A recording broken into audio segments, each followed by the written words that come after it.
This is it, right? The rock stone? Aye, lad. The Council of Valkyries. The Valkyries are of Valhalla, are they not? Glad to see you're paying attention, brother. You are correct. Valhalla, the great hall of the Einherjar, is their home within Asgard. But while there, they are subject to the scrutiny of the All-Father himself. And relations between the Valkyries and Odin were tense during my tenure as his advisor. Why? Well, that's an even longer story, lad. For now, why don't we look around for some clues?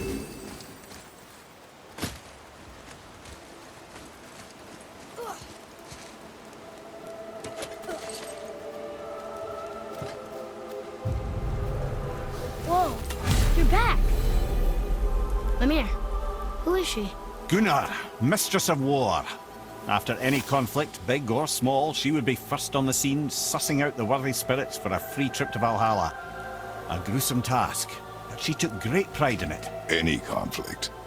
Impossible. It's true. She had help from her sisters, of course, but Gunnar was always first to arrive. Her judgment of the fallen was unparalleled, and an invaluable resource to Odin. She was one of his favorites.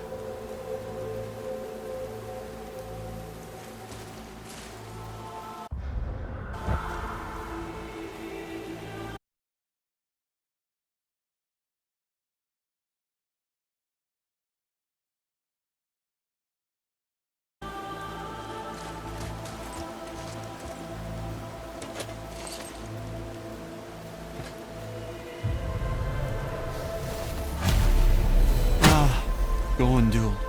Beautiful Gondul. And? Huh? That's it?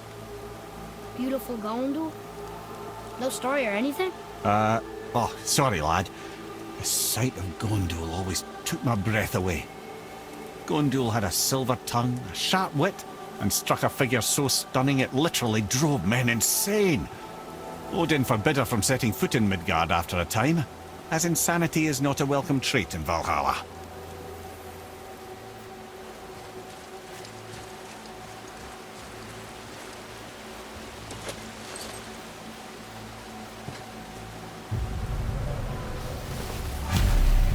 This is none other than Geirdriful, the Master of Arms in Valhalla, responsible for arming and training Odin's Einherjar. Is what? His army come Ragnarok. The entire reason Valhalla exists, you see. The Einherjar wait in the Great Hall endlessly, feasting, drinking and fornicating themselves silly.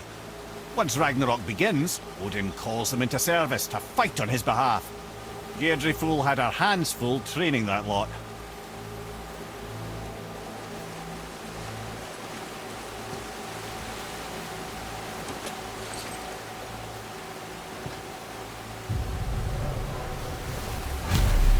My friends, is Kara. Now, Valkyries are volatile by nature, but Kara, the lass is wild storm personified. A wild storm. Aye, calm and collected. Then the air would shift and the fury of her storm would unleash. It was beautiful in a way, assuming you could find proper shelter. Her tears would cleanse the blood-soaked battlefields.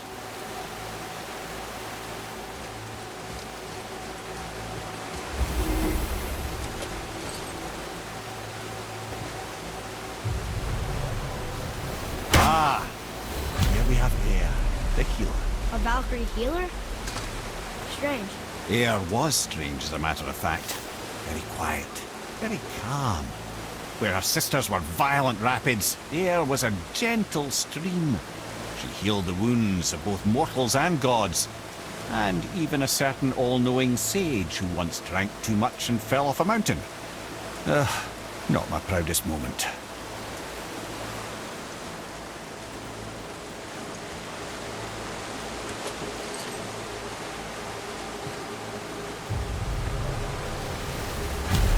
Well, Hilda, Mistress of Battle.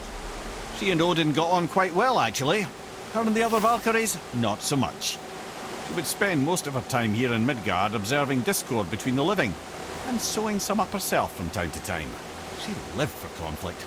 Some say she was conflict personified. I wonder what will become of her now that she's free.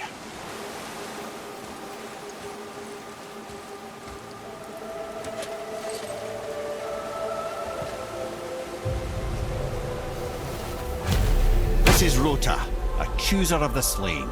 I thought all the Valkyrie did that. Not exactly, lad. Although that is what they're most famous for, and by far their greatest responsibility. You've seen what happens to the dead without the judgment of the Valkyries. Hellwalkers. That's right. Rota, Gunnar, Skuld. Without them to clean up the aftermath of battle, hell overflows with souls meant for Valhalla. A sorry state of affairs. Rota must be beside herself.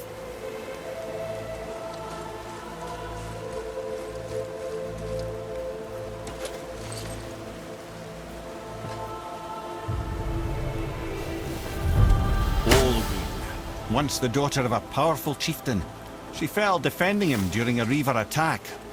Orun was escorted to Valhalla, where she chose to devote her afterlife to the pursuit of knowledge above all else.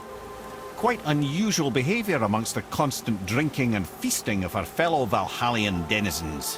How'd she end up a Valkyrie? Odin. He saw a kindred spirit in Orun's single-minded pursuit of knowledge. He appointed her as the Valkyrie's resident historian.